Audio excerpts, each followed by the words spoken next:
ഇറാനിലെ സൈനിക കേന്ദ്രങ്ങളിലേക്ക് ആക്രമണവുമായി അമേരിക്ക. ഹോർമൂസിൽ കപ്പൽ ആക്രമിച്ചതിന് തിരിച്ചടിയായാണ് സൈനിക നടപടി. അമേരിക്കൻ ആക്രമണം വെടിനിർത്തൽ കരാറിന്റെ ലംഘനമെന്നാണ് ഇറാൻ പറയുന്നത്.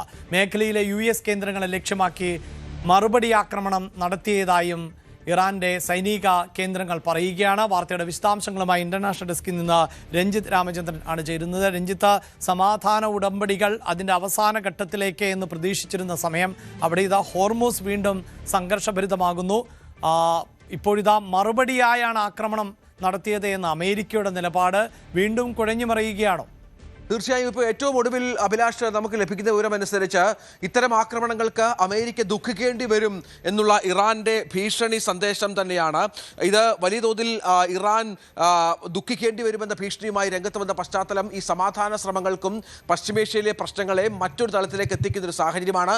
നമുക്കറിയാം, കഴിഞ്ഞ ദിവസം സുരക്ഷിത പാതയിലൂടെ അല്ലാതെ കടന്നുപോയ ഒരു സിംഗപ്പൂർ കപ്പലിന് നേരെ ഇറാൻ ആക്രമണം നടത്തിയതിന് തിരിച്ചടി എന്നോണമാണ് ഇറാന്റെ മിസൈൽ കേന്ദ്രങ്ങളിൽ, റഡാർ കേന്ദ്രങ്ങളിലൊക്കെ അമേരിക്ക ആക്രമണം നടത്തിയത്. പക്ഷേ നാശനഷ്ടങ്ങൾ എന്ത് സംഭവിച്ചു എന്നതിനെക്കുറിച്ച് വ്യക്തതയില്ല.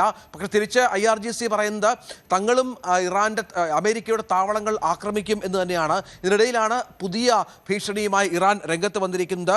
ഇറാന്റെ താല്പര്യങ്ങൾക്കും തീരുമാനങ്ങൾക്കും പുറത്തുള്ളവരുടെ കപ്പലുകൾക്ക് സുരക്ഷിതമായി യാത്ര ഉറപ്പാക്കാൻ സാധിക്കില്ല എന്നും ഇറാൻ പ്രഖ്യാപിച്ചതിന് തൊട്ടു പിന്നാലെയാണ് ഇത്തരമൊരു ആക്രമണവുമായി അമേരിക്ക രംഗത്ത് വന്നത്.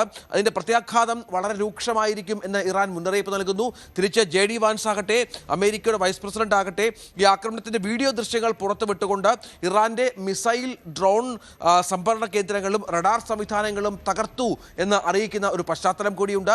US സെൻട്രൽ കമാൻഡ് ഇതുമായി ബന്ധപ്പെട്ട കാര്യങ്ങൾ സ്ഥിരീകരിച്ച ഒരു സാഹചര്യം വളരെ പ്രധാനപ്പെട്ട ഒന്നാണ്. ഏതായാലും ഇപ്പോൾ പറയുന്നത് അമേരിക്ക ചർച്ചകൾക്കിടയിലാണ് അമേരിക്ക ഇറാനെ ആക്രമിച്ചത് എന്ന് പറയുന്നു. ഇത് US പശ്ചാത്തപിക്കേണ്ടി വരും. ഒപ്പം പല കാര്യങ്ങളിൽ നിന്ന് പിൻവാങ്ങേണ്ട സാഹചര്യം ഉണ്ടാകുമെന്ന് ഇറാന്റെ പാർലമെന്ററി ദേശീയ സുരക്ഷാ കമ്മീഷൻ അധ്യക്ഷൻ ഇബ്രാഹിം അസീസി ബുധനാഴ്ച പറഞ്ഞ ഒരു ഈ ദിവസങ്ങളിൽ പറഞ്ഞ ഒരു പശ്ചാത്തലം കൂടിയുണ്ട്. അങ്ങനെ വളരെ പ്രധാനപ്പെട്ട ബുദ്ധിശൂന്യമായ ആക്രമണം എന്ന് ട്രംപ് വിശേഷിപ്പിച്ച് അല്പസമയത്തിനുള്ളിൽ ഇറാന്റെ വളരെ പ്രധാനപ്പെട്ട കേന്ദ്രങ്ങളിൽ ആക്രമണം നടത്തുന്നു. തിരിച്ച് ഇറാനും അമേരിക്കയുടെ ചില താവളങ്ങൾ ആക്രമിക്കാനുള്ള ശ്രമങ്ങൾ നടത്തുന്നു.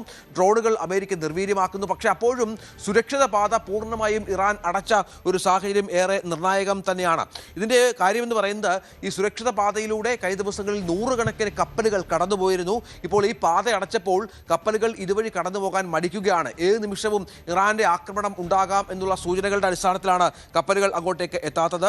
ഏതായാലും ഇപ്പോൾ നമുക്ക് മനസ്സിലാക്കേണ്ടത് പുതിയ തീരുവയുമായി ട്രംപ് രംഗത്ത് വരുന്ന ഒരു സാഹചര്യം കൂടിയുണ്ട്.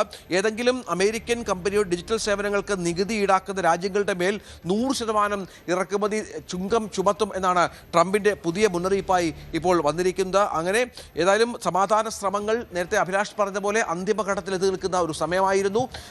രണ്ടാം വട്ട ചർച്ചയ്ക്കായി കളമൊരുക്കിയായിരുന്നു പാകിസ്ഥാനും ഖത്തറും മറ്റും ചേർന്ന്. ഇതിനിടയിലാണ് ഇപ്പോൾ ഇത്തരം ഒരു ആക്രമണ സംഭവങ്ങൾ ഉണ്ടാകുന്നത്. ഏതായാലും വരും മണിക്കൂറുകളിൽ ഇറാന്റെ തിരിച്ചടി എന്തായിരിക്കും എന്നുള്ളത് കൂടി കാത്തിരുന്ന് കാണേണ്ടി വരും. അഭിലാഷ്, ഈ സൂചിപ്പിക്കുന്ന പോലെ എല്ലാ തരത്തിലുമുള്ള സമാധാനത്തിലേക്ക് അല്ലെങ്കിൽ യുദ്ധം അവസാനിച്ച് രാജ്യങ്ങൾ തമ്മിൽ ഒത്തൊരുമയോടെ മുന്നോട്ട് പോകുവാനുള്ള സാധ്യതകൾ പലപ്പോഴായി തെളിയുന്നു. ഇത്തവണയെങ്കിലും ഇത് അന്തിമമാകും എന്നൊക്കെ പ്രതീക്ഷിക്കുന്നതാണ്. പക്ഷേ അതിനിടയിലും വെടിയൊച്ചകൾ തന്നെയാണ് എന്നതാണ് ലോകത്തെ ആശങ്കപ്പെടുത്തിക്കൊണ്ടേ ഇരിക്കുന്നത്. വാർത്തയുടെ വിശദാംശങ്ങളാണ് ഇന്റർനാഷണൽ ഡെസ്കിൽ നിന്ന് രഞ്ജിത്ത് രാമചന്ദ്രൻ നൽകിയത്. കൂടുതൽ വാർത്തകൾക്ക് News 18 Keralam YouTube channel subscribe ചെയ്യുക.